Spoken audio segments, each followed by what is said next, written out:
muitas coisas. Eu fiquei encantada quando eu lembro-me que Judas não suicidou-se. E foi uma coisa que eu tive toda a vida. Eu tenho 63 anos, faço ano que vem, e dentro de 21 anos eu acredito que Judas suicidou-se. Olha quanto tempo! Agora eu descobri que não foi assim. Então, a cada dia que nós ouvimos a palavra, ela se renova a cada dia. E hoje o pastor, a tribuna é sua. Palmas para o Senhor Jesus Cristo.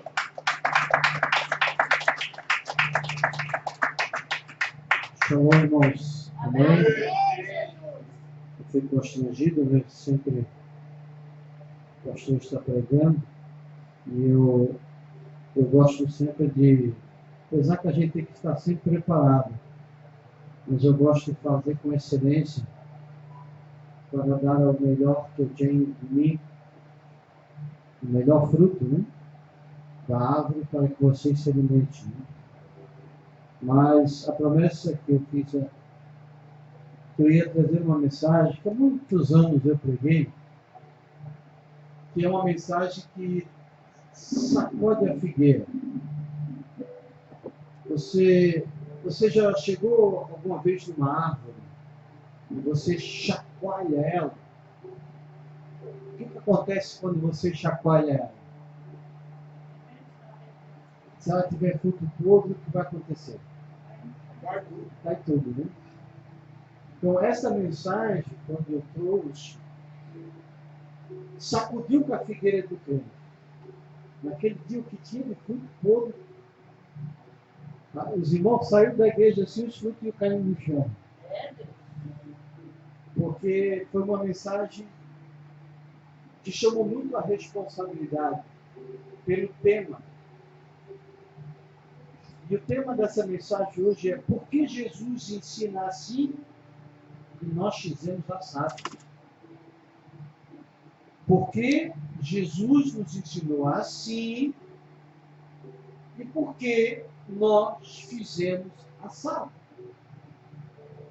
Nós fizemos o contrário do que Jesus nos ensinou. Eu quero ler um texto que está na Epístola aos Hebreus, capítulo 12, versículo 1, versículo 2.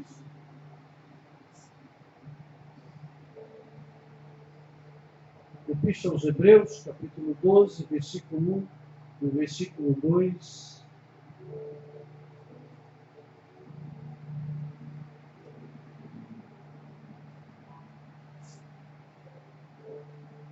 Diz assim: portanto nós também, pois estamos rodeados de tão grande nuvem de testemunhas,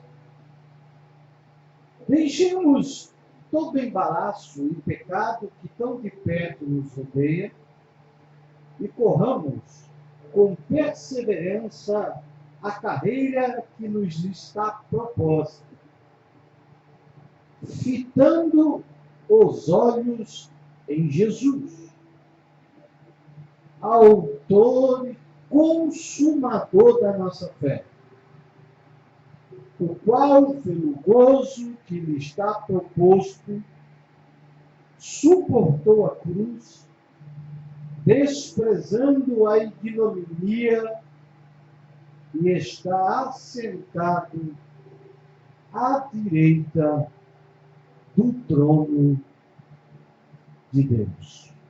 Podeis assentar. Jesus nos ensinou muita coisa que muitas vezes nós, sem perceber, Ele nos ensina de um jeito e nós fizemos de outro. Eu falei isso uma vez numa convenção. E teve um pastor que foi como uma espada que cortou o coração dele no meio.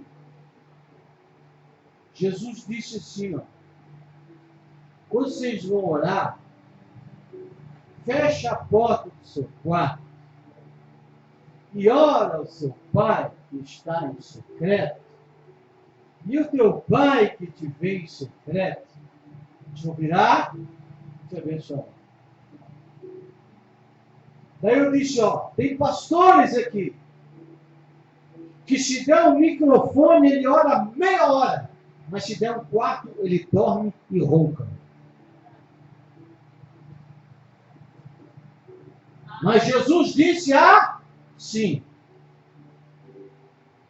E aqueles pastores estavam fazendo sábado. Por quê? Porque gostavam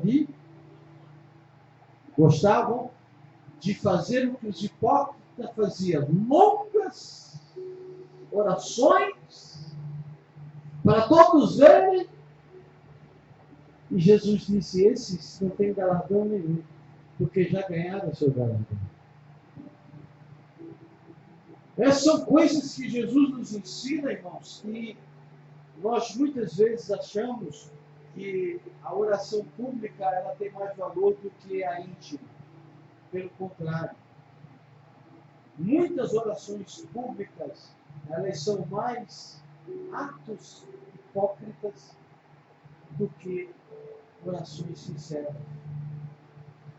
A oração mais sincera que toca o coração de Deus é quando você e Deus, dentro do seu quarto, você fala com Ele como se estivesse falando com uma pessoa, como se estivesse falando com a sua esposa. Você e Ele. Essa é a oração mais poderosa, é a oração mais ouvida, é a oração da intimidade. Aonde você chega como Jesus disse, Pai nosso. E não uma oração egoísta, uma oração que muitos fazem, pensando só na sua família, só no seu bem-estar financeiro, só no seu bem profissional. Não. Quando eu entro no estado de oração, mesmo no quarto secreto, Jesus disse, você deve orar, dizendo, Pai nosso, não Pai meu. Essa palavra Pai Nosso, ela tem uma força de expressão que engloba a igreja. Quando você está no seu quarto, você diz Pai Nosso, você está dizendo Pai da nossa igreja. Pai dos meus irmãos.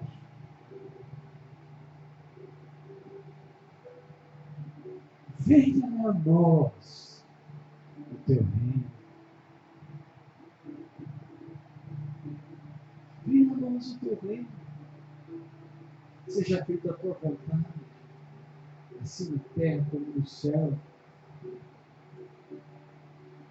O pão nosso, Senhor, as necessidades da igreja, nossas necessidades. Jesus ensinou assim. Mas nós fazemos assado.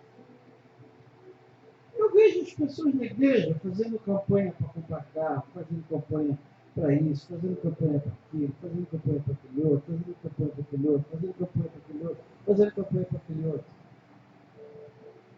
Mas dentro do seu quarto, não ora por ninguém, não pede por ninguém, não chora por ninguém, não intercede por ninguém, não sente a dor de ninguém. Só que Jesus ensinou assim. E hoje se faz assado. E aqui em Hebreus diz, fitando os nossos olhos em Jesus, autor e consumador da nossa vida. Jesus disse muitas coisas. Assim, e hoje nós fizemos assado. Jesus disse que era para nós construir uma casa sobre a rocha. E Como que se constrói uma casa sobre a rocha? Ouvindo, aprendendo e praticando.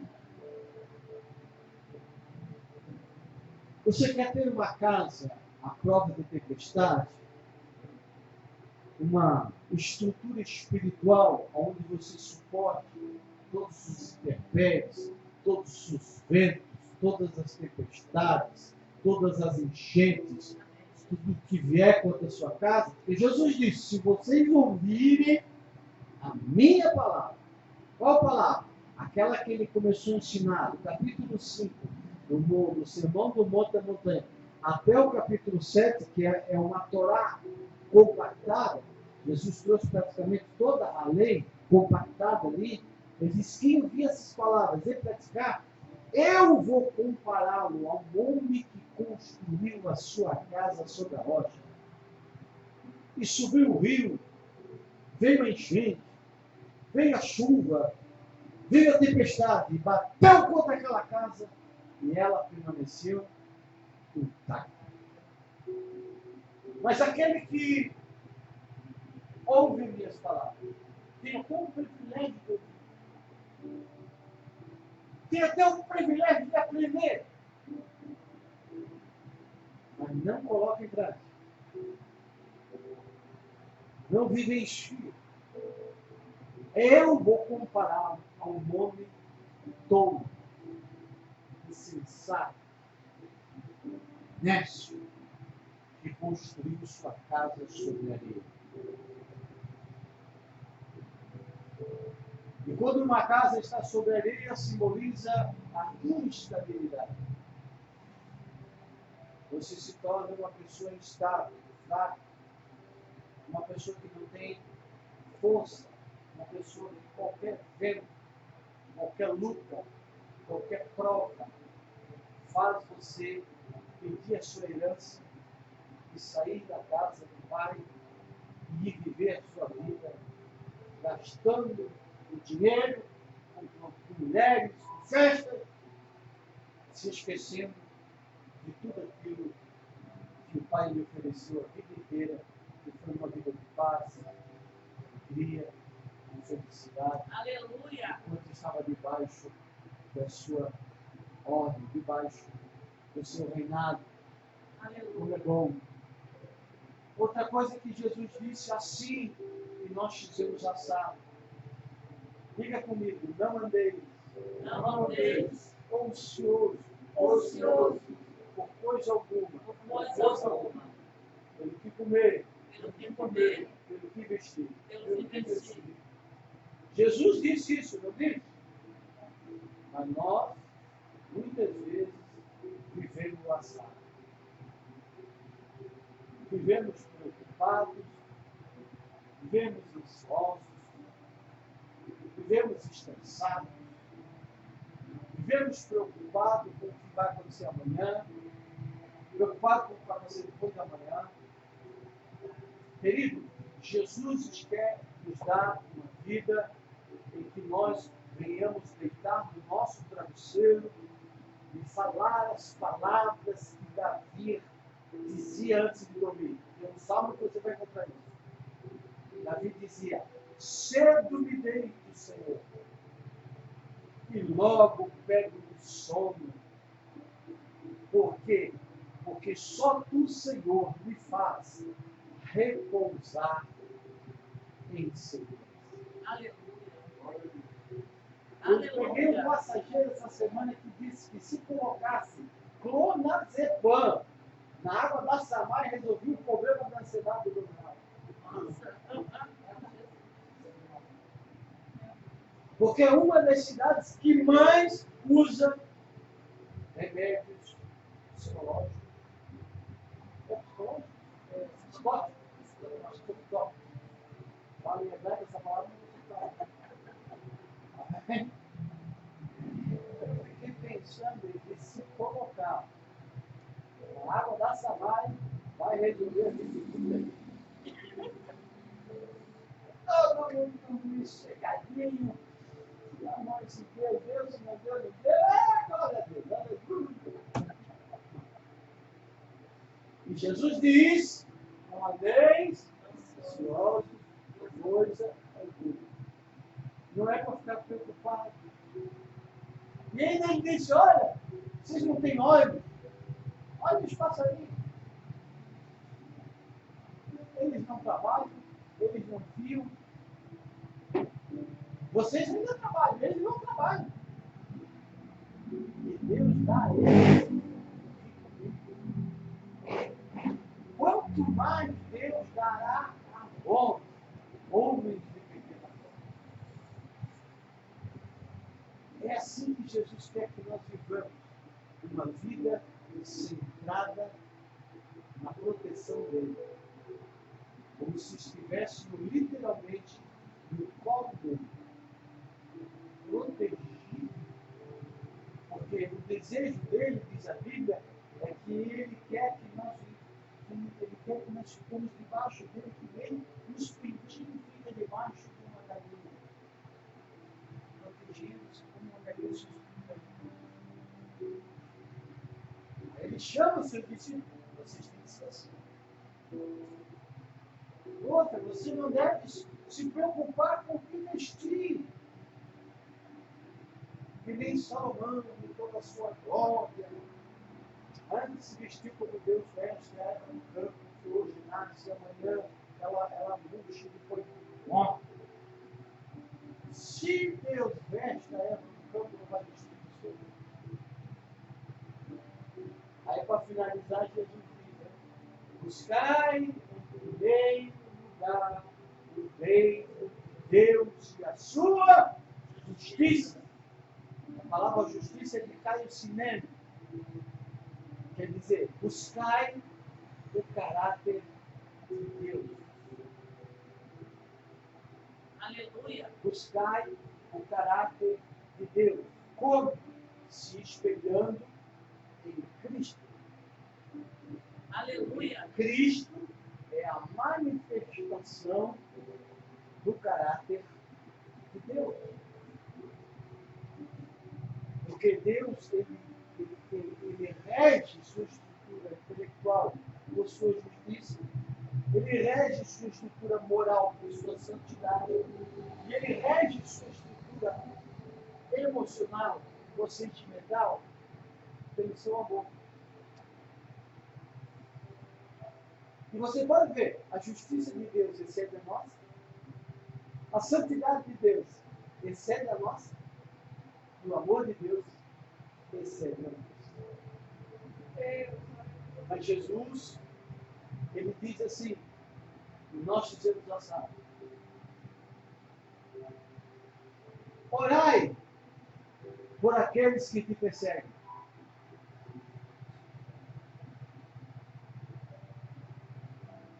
Orai por aqueles que te amaldiçoam. Abençoai. Para quê? Para que orar por aquele que me persegue? Para que abençoar aquele que me amaldiçoa, Jesus? Para quê? Aí Jesus responde: para que vocês sejam como o vosso Pai que está no céu. Porque quando ele faz cair chuva, ele faz cair chuva sobre os bonzinhos e os mauzinhos. Quando ele faz brilhar o sol, ele faz brilhar sobre os bonzinhos e os mauzinhos. Agora, você, cristão, o seu amor é um sol que só brilha os bonzinhos, mas não brilha sobre os mauzinhos? Você é daquele que Jesus disse assim e você faz exato. Se a sua chuva só molha, só rega o jardim dos amigos, dos que você ama, do que você gosta, você é um desses que só faz aquilo que é, ou seja, o contrário que Jesus ensinou. Por isso que é difícil, não é fácil. Mas o nosso amor ele tem que ser como o sol ao chuva. E não fui eu que disse isso. Foi Jesus. Aleluia. Façam isso, para que sejais como vosso Pai que está no céu. Ele usou o Pai como o exemplo. E aí, quando ele está dizendo assim, buscai em primeiro lugar o reino de Deus e a sua justiça, Jesus está querendo dizer, buscai esse tipo de caráter. Buscai esse tipo de comportamento. Em que seu amor seja como o do Pai. Que ama as pessoas não pelo que elas fazem. Porque se for amar pelo que elas fazem, pega-se um pau, tá na cabeça. Mas amar pelo que elas são. Aleluia. Seres humanos. Próximo. Aquele que tem que ser alvo dos frutos da minha vida como uma árvore. Muitas pessoas falam sobre fé, João, aqui, eu vou encerrar por aqui, não quero me estender muito. Jesus falou muitas coisas, mas as pessoas confundem muito fé. Qual é a melhor fé? Qual é a fé que mais vai me trazer benefícios? A fé como dom ou a fé como fruto? Existem dois tipos de fé. A fé como dom e a fé como fruto. A palavra fé vem da palavra hebraica emuná, que vem da palavra amém, e da palavra grega pistis. Só que a fé, ela também é um dom. E o dom da fé é aquele que te dá o poder de remover os problemas. Esse é o dom da fé. É você orar por um paralítico que ele levantar e andar. Mas existe a fé que é emuná, que é a fé que Jesus demonstrou indo pela via sacra sem desistir. Quando ele está no jardim do Getsemane, Jesus manifesta emuná para Deus. Dizendo, Pai, se puderes, passa de mim esse cálice, mas que não seja feita a minha vontade, mas a tua. Jesus mostrou uma confiança, uma fé em Deus tão forte, que fez ele superar a dor da cruz, a dor dos açoites, a dor da provocação, a dor da injustiça, a dor da rejeição, para chegar ao caminho que conduz à vitória. Essa é a fé genuína. É a fé que faz você superar as dificuldades. A fé como dom, Paulo diz assim, ainda que eu fale a língua dos anjos. Ainda que eu fale a língua dos anjos. E que tenha o dom da fé. De dizer para esse monte, sai daqui e vai para lá. E o monte for. Se eu não tiver amor, que me adianta essa fé?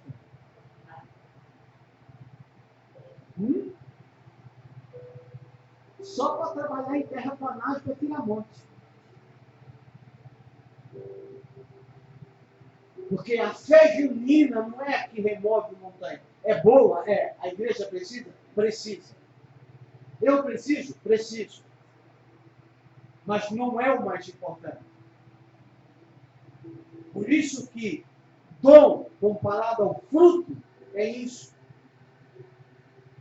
É mato. Agora, a fé como fruto vem da fidelidade, que dá o sentido da palavra emuná, que foi o que Jesus foi, fiel até a morte. E ele disse, aquele que for fiel até a morte, receberá a coroa da vida. É esta fé, é a fidelidade, que é a fé genuína, a fé verdadeira. O que eu vejo hoje nas igrejas é as pessoas com essas bocas atrás da fé como dom. Mas Paulo diz, ainda que eu tenha o dom da fé, ainda que eu tenha o dom de profecia, se não tiver um amor, um fruto, não adianta nada. Aí eu estava em Guaraciaba. E tinha um rapaz que o pai dele, todo mundo estava profetizando, porque Deus vai te curar, porque Deus é contigo, Deus vai curar você. E Deus falava comigo, vou levar. Não! E ele corria. Para lá. Aonde tinha um que orava, ele ia. E Deus falava comigo, vai morrer. E um dia, irmão, estava no culto, eu estava trazendo uma mensagem semelhante a essa. Eu olhei para ele e disse assim, seu Borsato não dele, você pensa que você não tem fé. Só que você já passou 3 cirurgias na cabeça por causa desse câncer.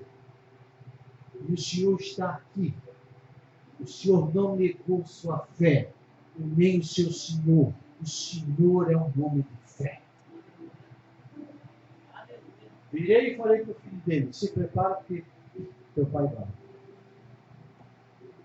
Não deu uns 4 meses. O velho filho. E eu perguntei naquele culto para o filho dele, quem tem mais fé? Quem é curado na hora ou quem passa todo o processo de quimioterapia e sai lá no outro lado glorificando e exaltando o nome do Senhor? Ele disse, claro, o segundo. Eu disse, claro, porque a fé é a que supera e não a que remove. Aleluia! A fé verdadeira, por isso que nós muitas vezes nos frustramos com as nossas lutas, com as nossas provas, porque nós achamos que não temos fé. Eu sou um homem doente porque eu não tenho fé. Aí eu passo por isso porque eu não tenho fé. Pelo contrário, você tem fé. Porque você, além de ter tudo isso, você está aqui louvando a Deus. Aleluia! Glória! Aleluia! Glória a Deus. Louvado seja Deus! Talvez quantas pessoas que Jesus curou e que naquele dia estavam lá pedindo para soltar Barrabás e para crucificar ele. Se, irmãos, milagre fosse aquilo que mais a igreja necessitava, Israel não teria perecido no deserto, porque o lugar que mais Deus fez milagres, segundo a Bíblia, foi no deserto do Sinai. E para encerrar, Jesus disse que a verdadeira adoração é em espírito e em verdade,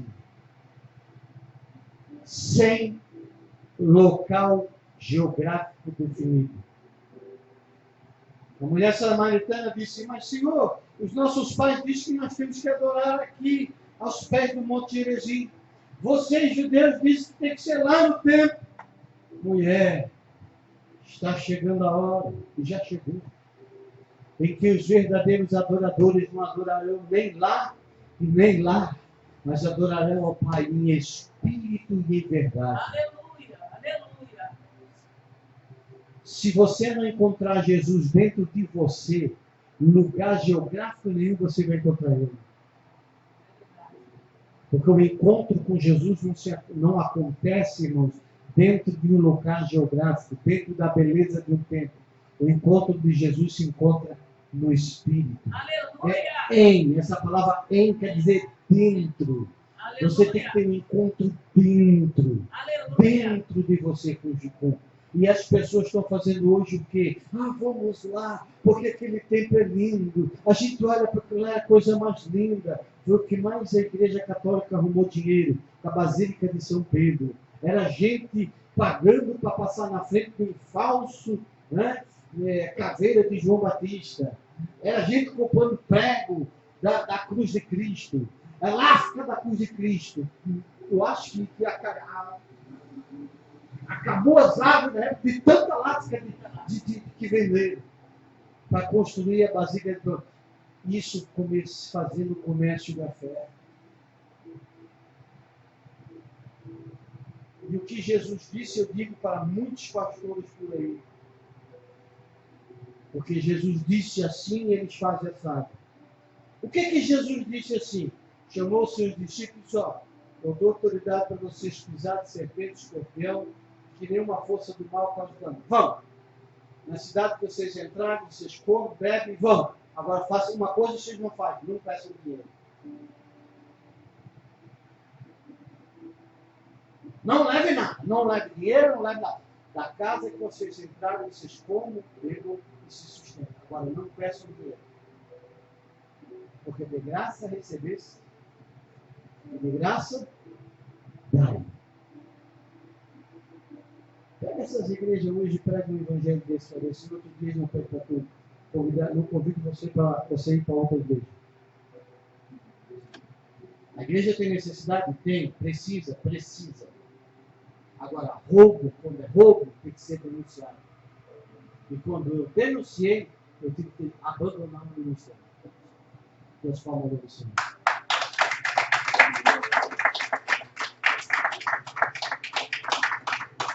Aprender